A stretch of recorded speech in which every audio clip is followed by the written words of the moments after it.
Today, we're extremely excited because we're hosting the annual Asia-Pacific Conference in the UAE that brings together representatives from 30 countries across the Asia-Pacific region, all WWF offices, their chairmen, their CEOs. We're also bringing together our local stakeholders to really look at cross-border collaboration that is first in the UAE and beyond the UAE.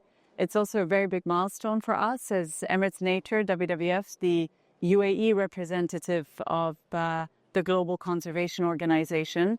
As today, as you can see, we're celebrating our 25-year anniversary. We were established here in the UAE in 2001, and we're extremely excited to just be sharing all of this impact on the ground that was made possible because of our partners that have helped us really drive projects with local community members across the 7 different Emirates. So we're very excited to share a little glimpse of what that impact is with the wider region, with the wider world, and look at, as the next chapter, how do we build on this and explore, while maintaining our roots in the UAE, cross-border collaboration.